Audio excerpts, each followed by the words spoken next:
साल के अंत में होने जा रहे बिहार विधानसभा चुनाव के मद्देनजर कांग्रेस ने पहले तो बिहार के अपने प्रभारी का चेहरा फरवरी में बदला और एक महीने बाद ही बिहार कांग्रेस प्रदेश अध्यक्ष के पद पर भी बड़ा बदलाव किया है। अखिलेश प्रसाद सिंह की छुट्टी हो गई है बिहार प्रदेश कांग्रेस अध्यक्ष पद से और नए अध्यक्ष हैं बिहार कांग्रेस के राजेश कुमार, जो राजेश राम के नाम से मशहूर हैं। क्या लगता है, क्यों बदलाव की जरूरत पड़ी पार्टी को और बड़ी जिम्मेदारी आपको मिल गई है कुछ ही महीनों में चुनाव? सबसे पहले तो आपके चैनल के माध्यम से मैं आपको प्रति आभार प्रकट करता हूं कि आपने यहां तक आया मेरी बातों को सुनने के लिए। दूसरा कि मैं अपने न्याय योद्धा राहुल गांधी जी के प्रति आभार प्रकट करता हूं, धन्यवाद प्रकट करता हूं। मल्लिकार्जुन खड़गे साहब, केसी वेणुगोपाल जी, हमारे प्रभारी कृष्णा अलवेरू जी, सुशील पासी जी, प्रियंका जी, राहुल जी के प्रति आभार प्रकट करता हूं कि एक दलित समाज से आए हुए व्यक्ति जो मैं समान कार्यकर्ता के तरह हूं और दूसरी पीढ़ी के कांग्रेसी हूं, उनको उन्होंने मौका दिया। और जो राहुल गांधी जी ने जो न्याय की बात कर रहे थे, आज लोगों को न्याय मिलना शुरू हो गया है। आपकी जो सवाल है ये रूटीन वर्क होता है। आप जानते हैं कि कांग्रेस के संविधान में एक दिन जो बनता है उनको दूसरे कार्य में भी लगता है, तो सबका कार्य अवधि अपना है। लेकिन जो अभी का समय है, देखने वाली बात यह है कि अभी का समय जो हम लोगों के लिए थोड़ा सा क्रूशियल है। क्रूशियल इस मायने में कि समय कम है, काम ज़्यादा करना है।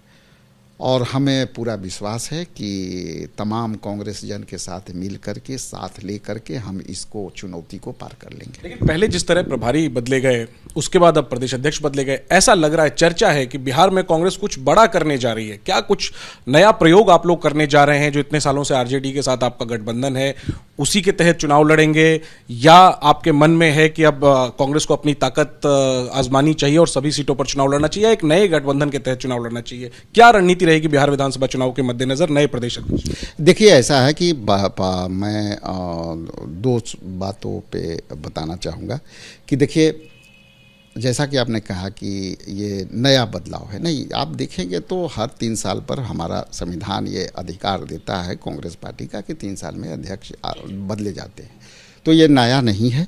हाँ, नया इसलिए लग रहा होगा कि चूंकि चुनावी वर्ष है, तो चुनावी वर्ष में हमको अपने ऑर्गेनाइजेशन को कैसे खड़ा करना है, उसको धारदार कैसे बनाना है, इसके लिए हम लोगों को जो है प्रतिनियुक्त किया गया है।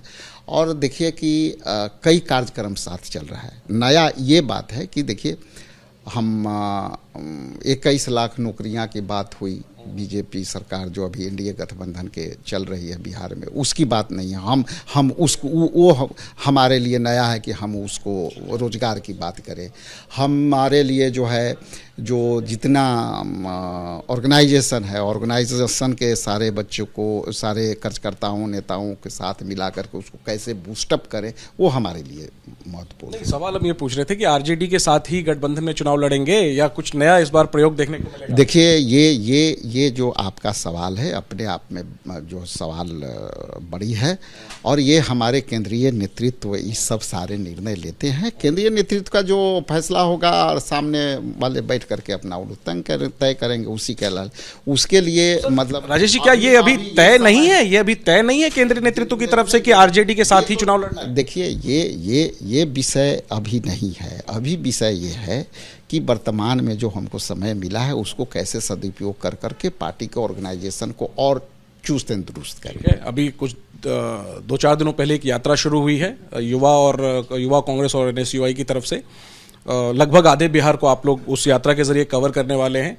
तो अब आप प्रदेश अध्यक्ष बने हैं, तो आपकी तैयारी सभी सीटों पर होगी या उन सीटों पर होगी जिन पर कांग्रेस ने पिछली बार चुनाव लड़ा था? देखिए, ये सवाल अपने आप में प्री मैच्योर्ड है और इसके लिए जब समय आता है तो आपको पता चल जाएगा। जब वो लोग बैठेंगे, हमारे दल के लोग और दल के लोग बैठ करके जो निर्णय होगा वो आपके सामने आ जाएगा। ठीक है, लेकिन अगर गठबंधन में चुनाव लड़े तो कांग्रेस कितनी सीटों पर दावा करेगी? पिछली बार 70 आप लोग लड़े, 19 ही जीत पाए। चर्चा है कि इस बार आरजेडी आप लोगों को 50 से ज़्यादा सीट देने वाली नहीं है, तो कितनी सीट आप मांगेंगे आरजेडी से? नहीं, देखिए, ये विषय मैं बार बार आ रहा हूँ कि ये जो है हमारा सब्जेक्ट नहीं है, ये सब्जेक्ट सामूहिक निर्णय का सब्जेक्ट है और मैं इंडिविजुअली अभी आपसे मुखातिब हूँ। तो इंडिविजुअली में कुछ है इस तरह का फैसले का तो हम कोई डिसीजन नहीं दे सकते, लेकिन जब भी लोग मिल बैठ के बैठेंगे आप लोग को तो पहले पता चल जाता है, इसलिए वो विषय को जो है बड़े नेताओं पर छोड़ देते हैं। तो आपको प्रदेश अध्यक्ष बने अब तो काफ़ी घंटे हो गए, पूर्व प्रदेश अध्यक्ष जी का फ़ोन आया कि नहीं? क्योंकि सोशल मीडिया पर तो उन्होंने आपको एक औपचारिक बधाई तक नहीं दी है।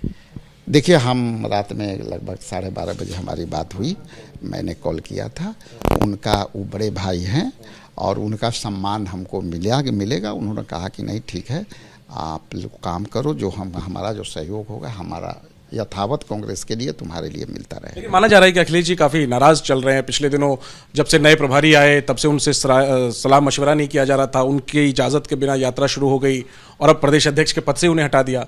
तो आपको भरोसा है कि वो साथ आपका निभाएंगे? देखिए, कोई हमारे पार्टी में हटते नहीं हैं, ये उन्हीं के द्वारा दूसरे को मौका मिलता है, वो हटे नहीं हैं।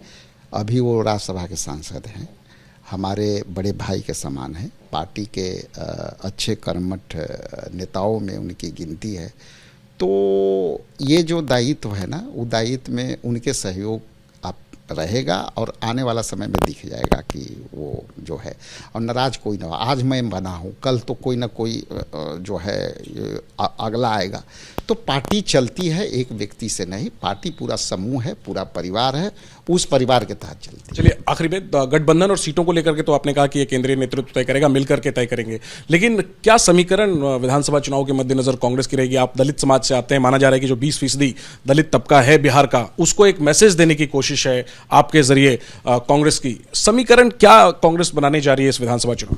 देखिए, समीकरण बिल्कुल स्पष्ट है। आप पिछले बिहार के गणना को आप अध्ययन करेंगे उस बुक पे, तो लगभग 19% के आसपास दलित समाज का है, 19.6% है।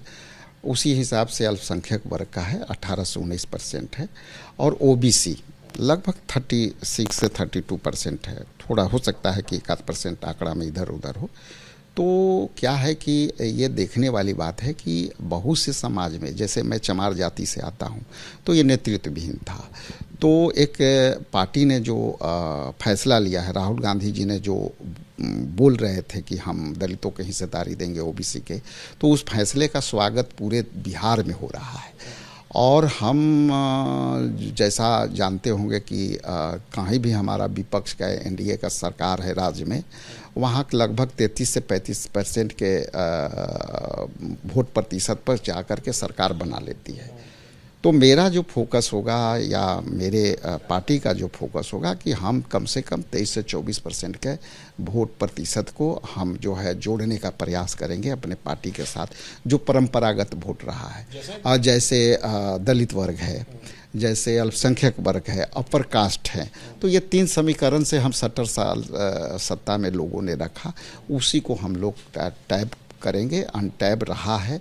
और कुछ भी थोड़ी बहुत जो खामियां रही होगी, हम चाहेंगे कि सबके साथ मिल करके हमारे सीनियर जितने भी लोग हैं, बड़े लोग हैं, उनके सहयोग ले करके और साबा होगा। और हम तो सबको किसी के बेटा के समान है, किसी के भाई के समान है, हमको सबका प्यार मिला है। हम कल भी सदन में बैठे थे तो कई बड़े लोग बधाई दे रहे थे, एडवांसे में दे रहे थे, पता नहीं कैसे दे रहे थे।